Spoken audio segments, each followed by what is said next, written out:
Chers frères et sœurs, bonjour à tous. Bonjour à tous. Bonjour. Comment allez-vous par la grâce de Dieu? Comment allez-vous? Est-ce que votre début de journée s'est très bien passé? Waouh, gloire à Dieu. Comment allez-vous? Amen. En tout cas, j'espère que vous allez bien. Par la grâce de Dieu, Dieu nous porte et nous garde, nous fortifie. Et ça va aussi. Et aujourd'hui, en tout cas, on va passer un très bon moment dans la continuité du midi en prière qu'on a eu ce mardi. Et j'espère, en tout cas, par la grâce de Dieu, que les midis en prière que nous avons nous aident individuellement à impulser des moments où on se concentre sur le Seigneur pendant nos journées.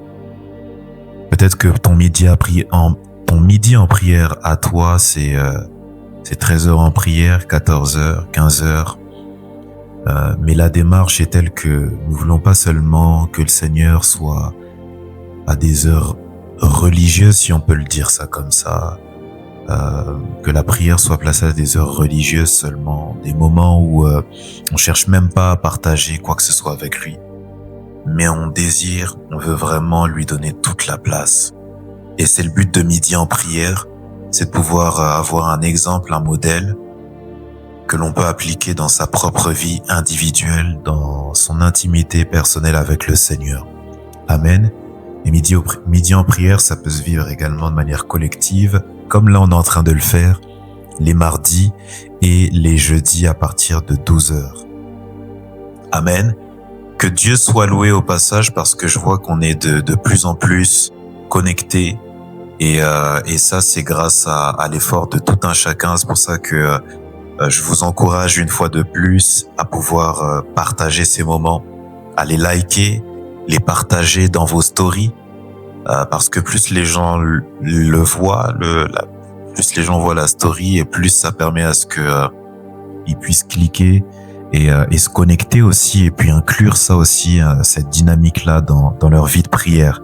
Donc je vous remercie à tous et à toutes pour les partages que vous faites, les likes, l'interaction ici également, on regarde après et en tout cas que Dieu vous bénisse pour ce que vous êtes en train de faire. Amen. Et Père de gloire, pendant que chacun est en train de se préparer, chacun est en train de faire ce qu'il a à faire, il y a des gens qui sont en train de pouvoir aller chercher leur nourriture pour ce midi. Il y a des gens qui sont en pause déjeuner. Il y a des gens qui sont à la maison, dans le train, dans le bus, dans les transports en commun. Bref, dans différents lieux. Mais ta volonté, Seigneur, c'est que en tout lieu, des mains puissent être élevées afin de pouvoir t'adorer, afin de pouvoir te chercher. Et Père, je prie que tu puisses nous attirer vers toi, que tu puisses nous connecter à toi pendant ce moment, à ton esprit. On veut pas être connecté seulement à YouTube, à une voix, à ma personne. On veut être connecté à toi, cher Saint-Esprit. Alors nous te laissons ces moments, nous te laissons nos esprits, nos âmes, nos corps, et nous te demandons vraiment à ce que tu puisses prendre le contrôle de ces moments dès maintenant, au nom puissant de Jésus-Christ. Amen. Gloire au Seigneur. Gloire au Seigneur. On a été richement bénis ce mardi. Ce mardi, on a été richement bénis par l'intervention de mon père, l'apôtre Jacques. On a été richement bénis. Moi-même, j'ai été béni par rapport à ce moment-là. Et je crois que j'ai pas été le seul. Quand je regarde un peu les commentaires et autres, je crois que j'ai pas été le seul. Si Dieu a pu me bénir, je pense qu'il a béni aussi plus d'un. Et j'espère par la grâce de Dieu qu'on aura l'occasion de pouvoir la voir de plus en plus. Amen. Sur midi en prière. Alors, l'apôtre parlait du fait que le Saint-Esprit nous aide aussi à croire au miraculeux, au miracle, et qu'il faut se saisir de cela, de cette vérité, afin de vivre le miraculeux avec l'Esprit de Dieu.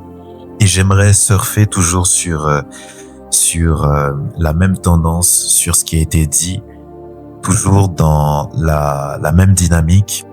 Et pour cela, j'aimerais qu'on puisse lire un texte et ensuite on va prier. Nous sommes dans Jean chapitre 9 au verset 1. Jean chapitre 9 au verset 1. Amen. L'évangile de Jean, il est à lire avec un regard vraiment très intéressant parce que Jean, il est considéré comme le disciple qui aimait Jésus-Christ, qui aimait vraiment Jésus-Christ. Jean, ce qu'il faut savoir aussi, c'est que c'est un apôtre, un témoin oculaire. Donc il a vécu avec Jésus-Christ. Il n'a pas juste eu des apparitions spirituelles, des témoignages intérieurs, mais il a vu ce que Jésus-Christ faisait, tout comme l'apôtre Matthieu également. Il a vu ce que Jésus-Christ faisait. Il était là, il était témoin oculaire. Mais Jean, c'est un peu plus spécifique parce que Jean faisait partie de ceux qui étaient très proches de Jésus-Christ. Lorsque par exemple, on parle de la montagne de la transfiguration, Jean, c'est pas quelque chose dont il a entendu parler, c'est quelque chose qu'il a expérimenté, qu'il a vécu.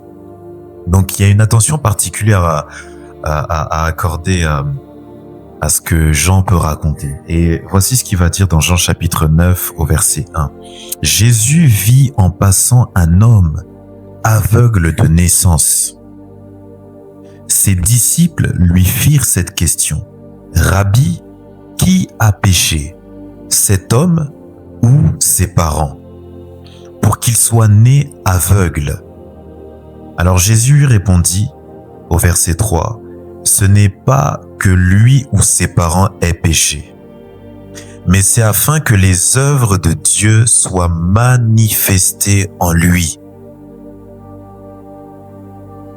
Amen. C'est afin que les œuvres de Dieu soient manifestées en lui. Amen. Et puis, on va juste descendre au verset 6, quelques versets juste en dessous. Et la Bible va dire ceci. Après avoir dit cela, il cracha à terre, donc Jésus, et fit de la boue avec sa salive, puis il appliqua cette boue sur les yeux de l'aveugle. Et lui dit, va et lave-toi au réservoir de Siloé, nom qui signifie envoyé. Il y alla, se lava et s'en retourna, voyant clair.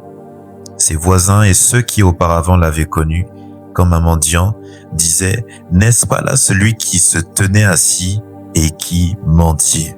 Gloire au Seigneur. Waouh, quelle histoire!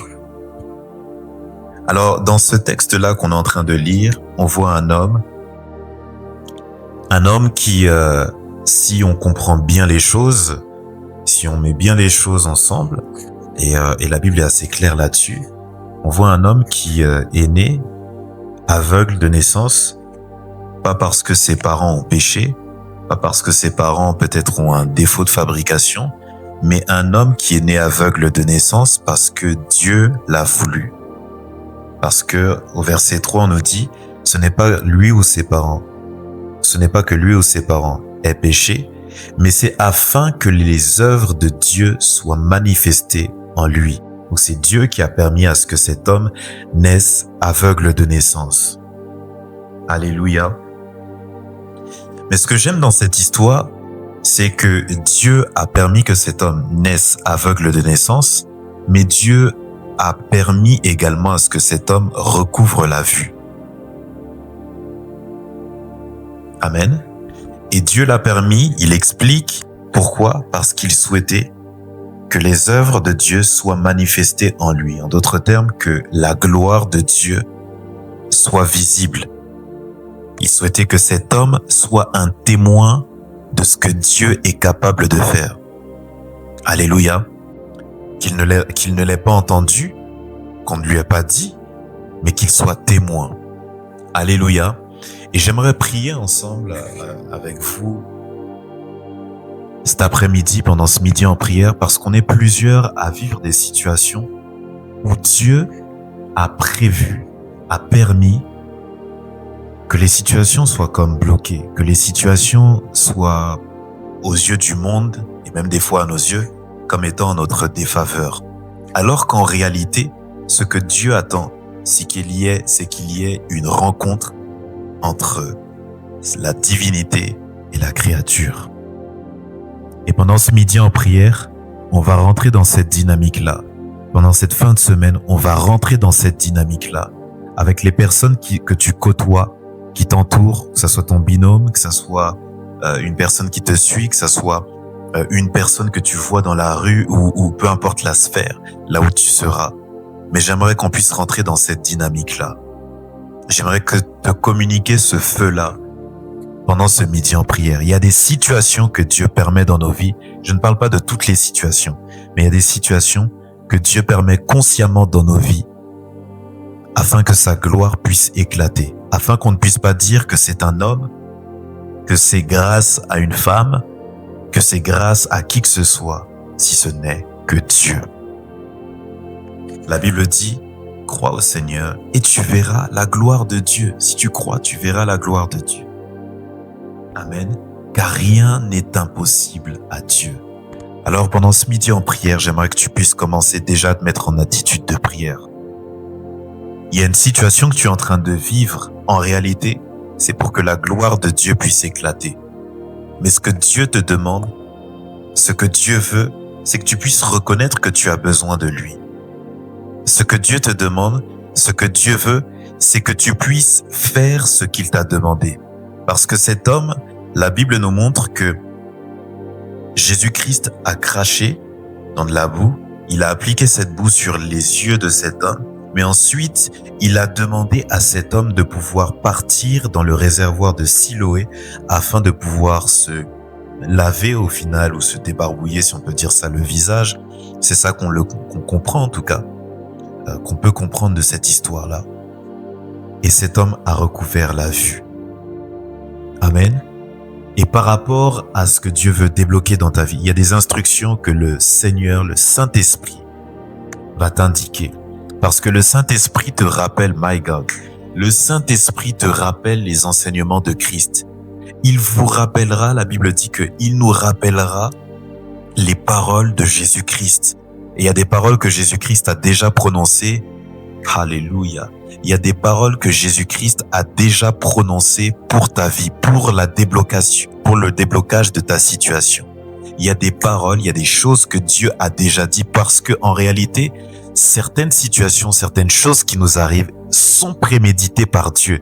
Et si elles sont préméditées par Dieu qui est en dehors du temps, qui est en dehors du temps dans lequel on se trouve, qui est en dehors de cette terre sur laquelle on se trouve, frères et sœurs, physiquement du moins, alors cela veut dire que Dieu a déjà le code par rapport à cette situation. Il a déjà prévu le code de déblocage. Et j'aimerais qu'on s'aligne sur cette pensée, j'aimerais qu'on s'aligne sur cette vérité, parce que Dieu avait déjà prévu la guérison de cet homme. Ce n'est pas un hasard s'il l'a rencontré. Et Dieu a déjà prévu également le déblocage de ta situation, le miraculeux.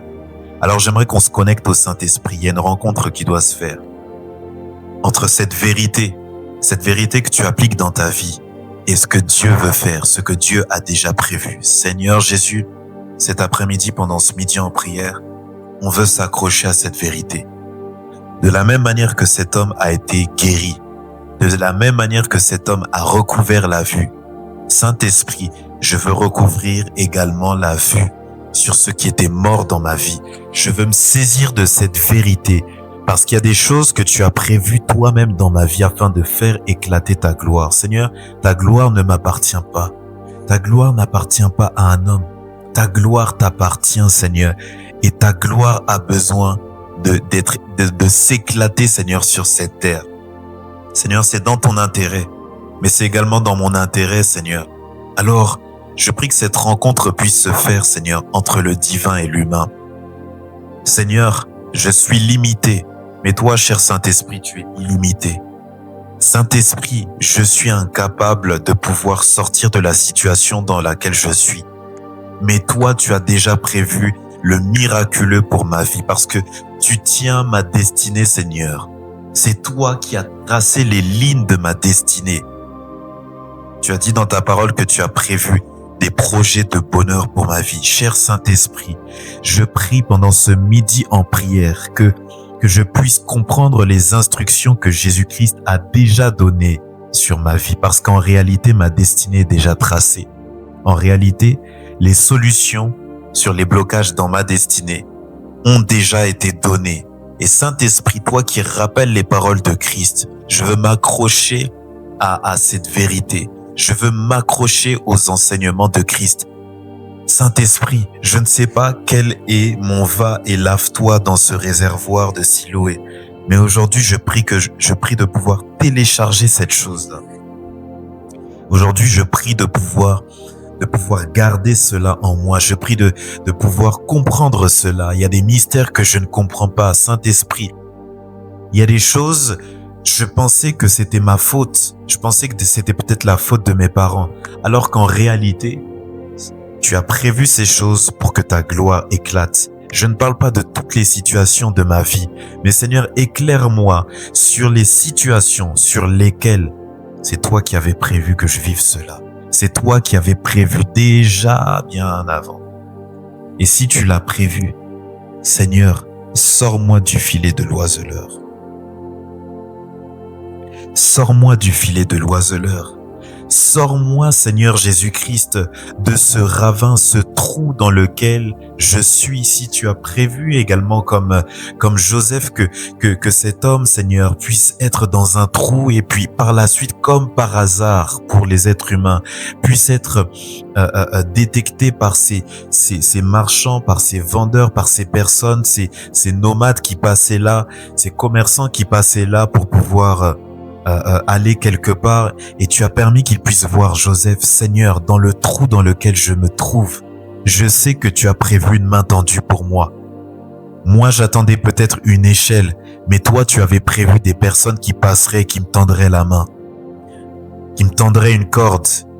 Alors, cher Saint-Esprit, je ne veux pas m'accrocher au miraculeux, je ne veux pas m'accrocher à la guérison que moi j'ai prévue, mais je veux m'accrocher à la guérison que toi tu as prévue. Je veux m'accrocher au miraculeux, my God, que tu as prévu. Saint-Esprit, si tu as prévu cette situation, toi qui es omniscient, omniprésent, omnipotent, cher Saint-Esprit, sors-moi de cette situation. Cher Saint-Esprit, indique-moi le va et lave-toi au réservoir de Siloé. Indique-moi là où je dois aller. Indique-moi les instructions pour pouvoir sortir de cette situation, Saint-Esprit. Indique-moi cela. Et Saint-Esprit, s'il le faut, je suis prêt à accepter que les choses ne soient pas comme moi j'ai prévu. Oui, à certains, tu vas leur dire Ephata. À certains, tu vas leur dire que leurs yeux puissent s'ouvrir. À certains, tu vas leur imposer les mains. À certains, tu vas avoir une diversité d'opérations. Mais Seigneur, si moi tu as prévu que tu puisses cracher dans la boue, que tu puisses utiliser cette boue et l'appliquer sur mes yeux, certes, peut-être pour mon raisonnement humain à moi, c'est pas esthétique, mais Saint-Esprit, j'accepte ta volonté. J'accepte ce que tu veux faire. Mais Saint-Esprit, je veux accepter que tu puisses me conduire vers les instructions qui vont débloquer ma vie. Saint-Esprit, que l'esprit de sagesse, l'esprit de révélation me soit communiqué afin que je puisse sortir de la situation dans laquelle je me trouve, afin que je puisse comprendre les choses qu'il faut que je fasse pour sortir de la situation dans laquelle je me trouve. Parce que ça ne provient pas de mes parents, ça ne provient pas de moi. Bien que je sois imparfait, bien que nous soyons imparfaits, mais tu l'as prévu. Et Saint-Esprit, si tu l'as prévu, je sais que tu as prévu également la solution, la clé. Makelama shiriaba. Alléluia. C'est immédiat en prière, frères et sœurs, et je prie qu'on puisse continuer à s'accrocher à cette vérité au nom puissant de Jésus-Christ. Continuons de prier, continuons de rester en prière par rapport à ce sujet-là. Alléluia. Karamasoko laba shita laba. Yenderebe sondura mayaka.